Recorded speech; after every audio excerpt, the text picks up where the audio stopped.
وقال ربكم ادعوني استجب لكم۔ آؤ نہ میں آپ کو ایک روشن ضمیر باپ کی زیارت کرواؤں۔ قرآن پاک کا پہلا سپارہ، سورت کا نام سورت البقرہ۔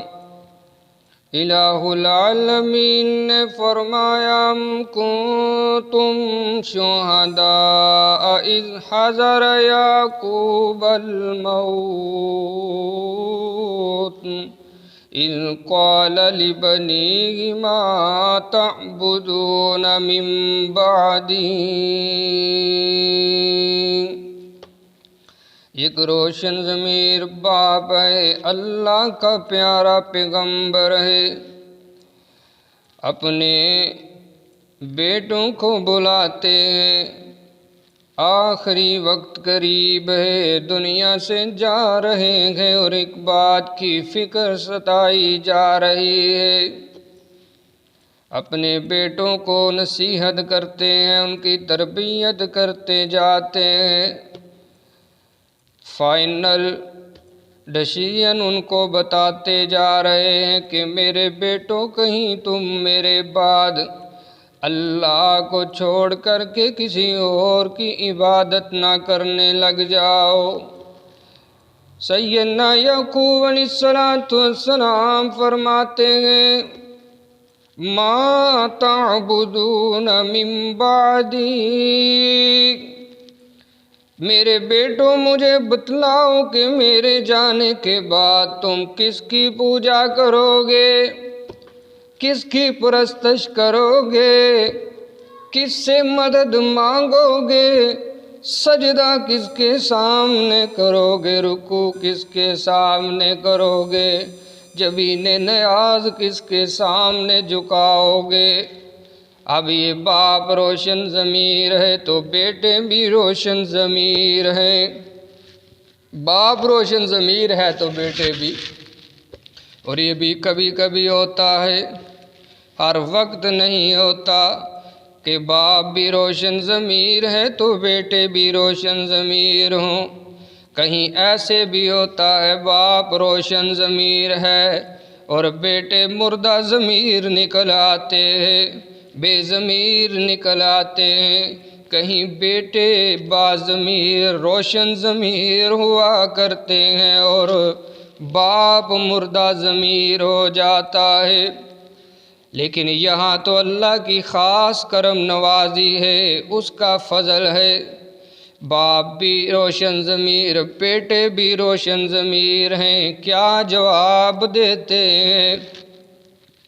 کہتے ہیں قالوا نعبد الہک وَإِلَٰهَ آبَائِكَ إِبْرَاہِیم، ہمارے ابا جان آپ جا رہے ہیں تو یہ فکر آپ کو ستا رہی ہے کہ ہم کس کی پوجا کریں گے، ہم اپنا خدا تو نہیں بدل لیں گے۔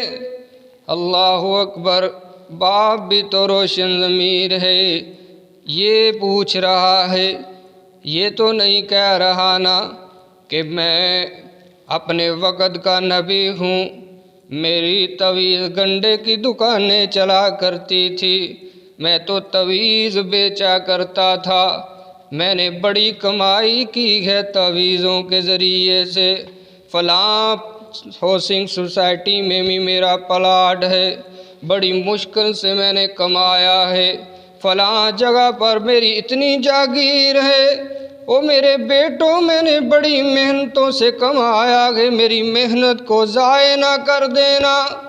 یہ کہا، یہ نہیں کہا، بلکہ کیا کہتے ہیں ما تعبدون من بعدی، میرے جانے کے بعد تم کس کی پوجا کرو گے، تم کس کی پرستش کرو گے۔ بیٹے بھی روشن ضمیر ہیں، کہتے ہیں نعبد الہک و الہ آبائک ابراہیم۔ بیٹے کہتے ہیں ابا جان گھبرانے کی ضرورت کوئی نہیں ہے، فکر مند ہونے کی ضرورت کوئی نہیں ہے۔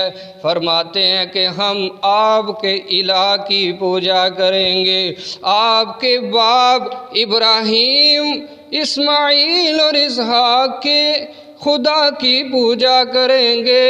وہی خدا ہمارا ہے جو آپ کے باپ کا، ان کے بیٹے ابراہیم اور اسماعیل کا الہ تھا۔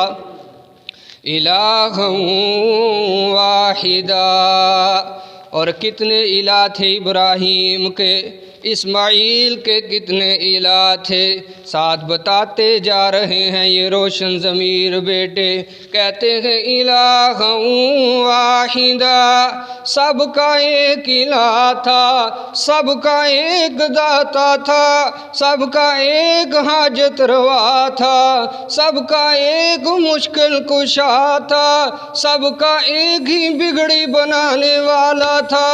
الہ واحدہ، سب کا اکیلا عرش والا تھا، اسی کی پوجا کیا کرتے تھے، اور ہم بھی اسی کی پوجا کریں گے، گھبرانے کی ضرورت نہیں ہے۔ باپ نے یہ بات کیوں پوچھی تھی اپنے بیٹوں سے؟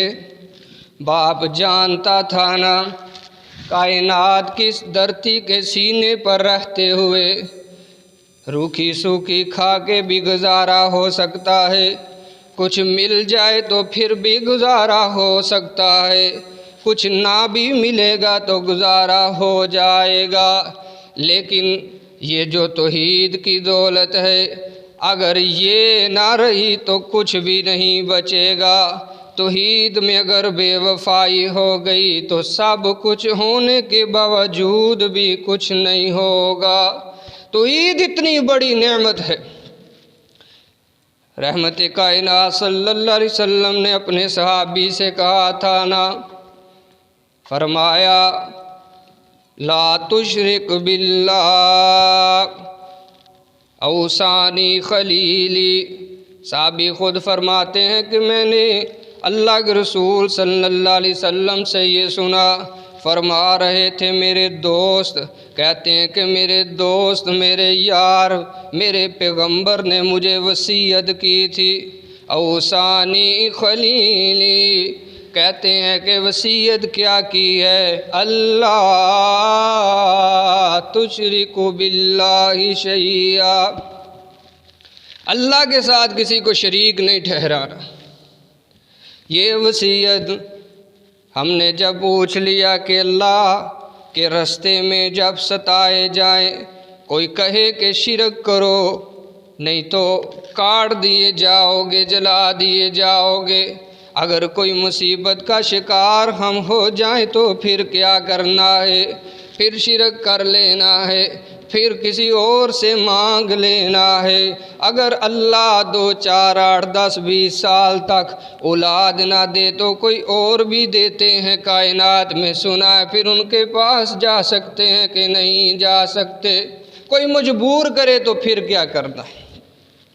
آپ نے فرمایا ان کو تلتا او حرکتا، اگر تو جلا دیا جائے، جلا کر کے راکھ بنا دیا جائے، کاٹ کاٹ کے تیرے ٹکڑے ٹکڑے کر دیے جائیں، پھر بھی اللہ کے ساتھ کسی کو شریک نہ ٹھہرانا، اللہ کے ساتھ کبھی بھی شرک نہ کرنا۔ اللہ اکبر، کیوں یہ کہا؟ فرمایا انہ من یشرک باللہ فقد حرم اللہ علیہ الجنہ، اور روکھی سوکھی کھا کے آ جاؤ گے، لاش کے ٹکڑے ٹکڑے کروا کے آ جاؤ گے، جسم کا انگ انگ راکھ کا ڈھیر بن چکا ہوگا، پھر بھی اللہ کی بارگاہ میں آؤ گے تو الہ العالمین تمہارے انگ انگ کو جوڑنے پر قادر ہے، جنت کا مہمان بنا دے گا، ہمیشہ ہمیش جنت میں رہو گے، اس کے وارث اور مہمان بن کے رہو گے۔ اگر شرک کر کے آؤ گے تو فقد حرم اللہ علیہ الجنہ، پھر جنت حرام ہے، وَمَأْوَاهُ النَّارُ، اور ٹھکانہ تمہارا جہنم ہے، اور وہ بھی ہمیشہ ہمیش کے لیے۔ اسی لیے تو سیدنا یعقوب علیہ السلام نے یہ فکر کی کہ یہ نہ ہو کہ میرے بیٹے توحید کے انکاری ہو جائیں، ایک در کو چھوڑ کر کے در بدر ہو جائیں، رب کو چھوڑ کر کے سب کے سامنے جھکنے والے نہ ہو جائیں۔ یہ تو ایک روشن ضمیر باپ کی مثال دی ہے۔ قرآن پاک نے کو اور روشن ضمیر اپنے بندے کا ذکر کیا ہے، جس کو قرآن نے کہا تھا وَلَقَدْ آتَيْنَا لُقْمَانَ الْحِكْمَةَ أَنِ اشْكُرْ لِلَّهِ۔ یہ ایسا روشن ضمیر باپ ہے کہ جس کو حکمت و دانائی سے نوازا ہے تو اللہ فرماتے ہیں ہم نے اس کو حکیم بنایا ہے، یہ جو حکمتوں کا وارث اور مالک بنا ہے تو اللہ کی طرف سے بنا ہے۔ دنیا دار جو کوئی بندہ ہو اس کا یہ شاگرد نہیں ہے، اس سے اس نے حکمت نہیں سیکھی، کہیں کسی ملک کی ہیلتھ کا جو محکمہ ہے وہاں سے اس نے سرٹیفکیٹ نہیں لیا، بلکہ اللہ فرماتے ہیں وَلَقَدْ آتَيْنَا لُقْمَانَ الْحِكْمَةَ أَنِ اشْكُرْ لِلَّهِ۔ لقمان کے پاس جو حکمت و دانائی ہے یہ اللہ کی طرف سے دی ہوئی ہے۔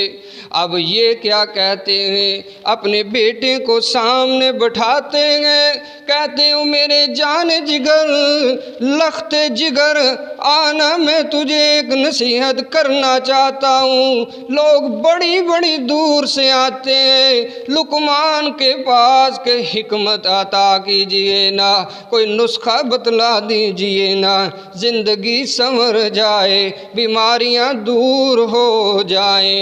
لوگ تو بڑی بڑی دور سے آتے ہیں، میرے بیٹے آنا میرے سامنے بیٹھ جا، میں تجھے بتلانا چاہتا ہوں، میں تجھے نسخہ دینا چاہتا ہوں، اپنی زندگی کا نچوڑ تیرے سامنے رکھنا چاہتا ہوں۔ وَإِذْ قَالَ لُقْمَانُ لِابْنِهِ وَهُوَ يَعِظُهُ يَا بُنَيَّ لَا تُشْرِكْ بِاللَّهِ۔ میرے بیٹے میں تجھے یہ کہنا چاہتا ہوں، کوئی میں تجھے اپنے بینک بیلنس کا نہیں بتلاتا، یہ نہیں میں کہتا کہ دنیا میں آگے نکل جائیں، تیری میں نے جو تربیت کی ہے اس کے اندر بھی میں نے یہی چیز رکھی تھی۔ آج میں جاتے جاتے بھی تجھے اس بات کی وصیت کرتے جاتا ہوں کہ اللہ کے ساتھ کبھی شرک نہ کرنا، اللہ کے ساتھ شرک نہ کرنا۔ یہ ایسی غلاظت ہے چمڑ جائے اس کو کوئی دور نہیں کر سکتا، یہ ایسی بیماری ہے اگر لگ جائے تو اس کا علاج ہی ممکن نہیں ہے۔ اللہ اکبر۔